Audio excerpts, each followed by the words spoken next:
There's something Carl Jung once said that changed how I view tattooed women forever. He said, "Until you make the unconscious conscious, it will direct your life and you will call it fate." And what if I told you, many tattoos are not just body art. They're psychological messages, silent signals written in ink, hiding in plain sight. Not everyone wants to see it, but once you do, you can't unsee it. This isn't about fashion. It isn't about style or rebellion. This is about the deeper, darker layers beneath the surface. Because when you look at enough stories, women marked in ink, seemingly confident and expressive, there's a quiet pattern forming, a pattern of pain. And here's the part no one's talking about. A large number of tattooed women aren't expressing confidence. They're expressing wounds, and they don't even know it. I know that's hard to hear, but I didn't come to this conclusion overnight. I started asking questions. Why do so many women get tattoos during emotional turbulence? Why do the symbols chosen seem connected to grief, trauma, or identity conflict? Why do some of the most vibrant and expressive designs seem to echo the darkest corners of the mind? The deeper I looked, the more I began to see it, and the more I saw, the more I realized. This wasn't about tattoos at all. This was about the unconscious, the buried self, trying to speak.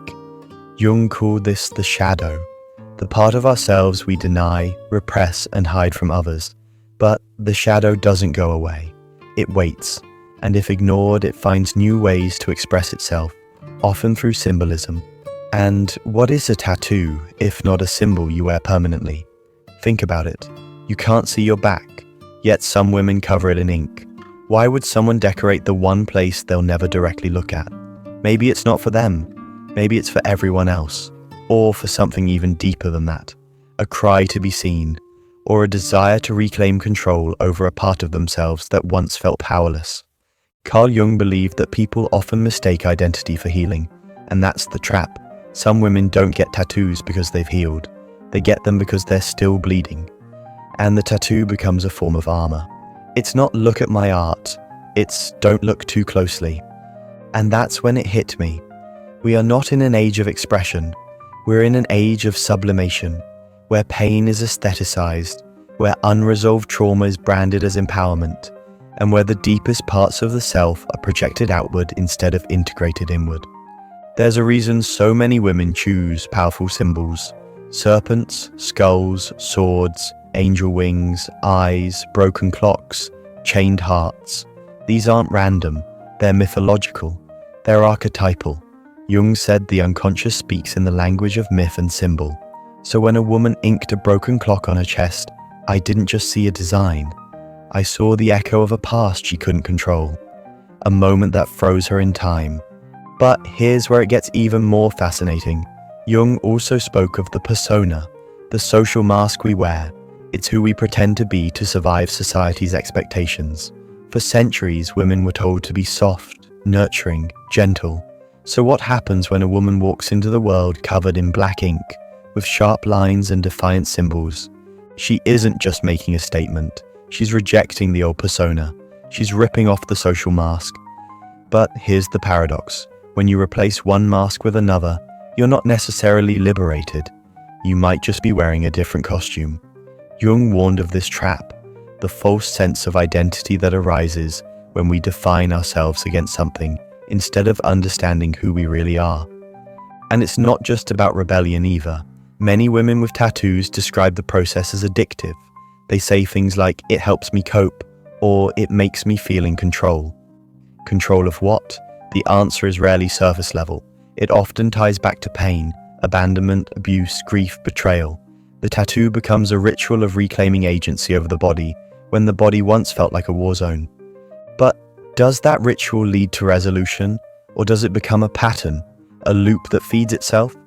A loop where the pain gets buried deeper and the ink gets darker. There's a growing body of psychological research supporting this. Women who experience high levels of emotional dysregulation, borderline traits, or past trauma show a significantly higher likelihood of engaging in body modification. Not just tattoos, but piercings, scarification, cosmetic alterations. The question isn't why anymore. The question is what's missing inside that ink is trying to replace. Now, before you think this is all negative, It's not. Tattoos can be beautiful. They can mark healing, transformation, a journey well survived, but the line between expression and suppression is razor thin, and most people don't know when they've crossed it, because the unconscious mind is clever. It doesn't ask permission to speak. It whispers through dreams, habits, and symbols, and if you don't listen, it starts to shout. And that's where we'll pick up in part 2, because what Jung said next might completely reframe how you view tattoos, trauma, and transformation.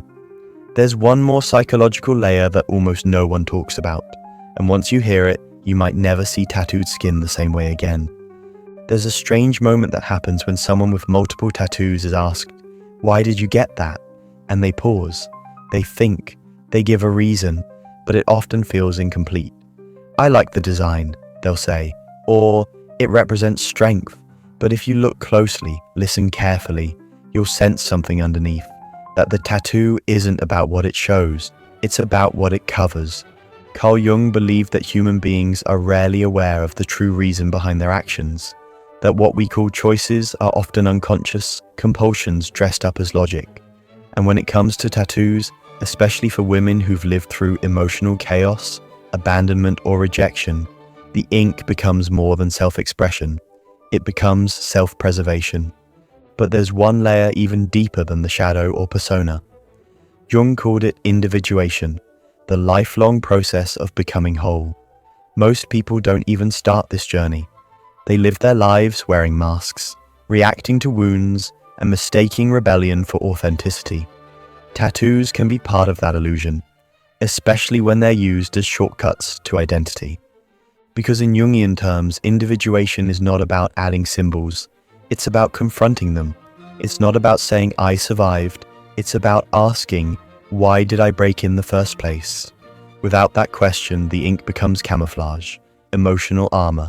Beautiful, yes, but also heavy, because symbols carry weight, and when you carve them into your skin without healing the pain they represent, they don't free you, they anchor you.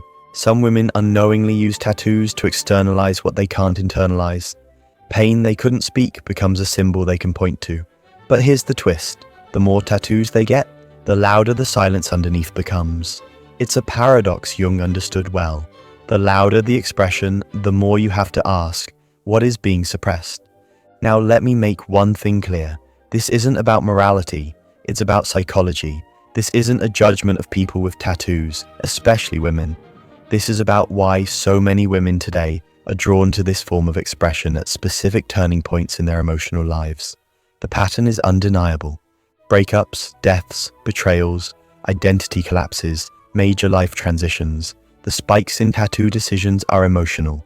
They're often impulsive, and Jung would say, that's your unconscious taking the wheel. And if you never question it, never slow down to ask what part of me needed this, you risk becoming a character in your own story rather than the author. The ink tells a story, yes, but who's writing it? There's something tragically beautiful about how many tattooed women describe their body as a journal, a map, a memory bank. But what's left unsaid is that this journal often gets written during emotional storms, and when the storm passes, they're left with ink that no longer represents where they're going, only where they were. So the question becomes, are you evolving, or are you memorializing your pain?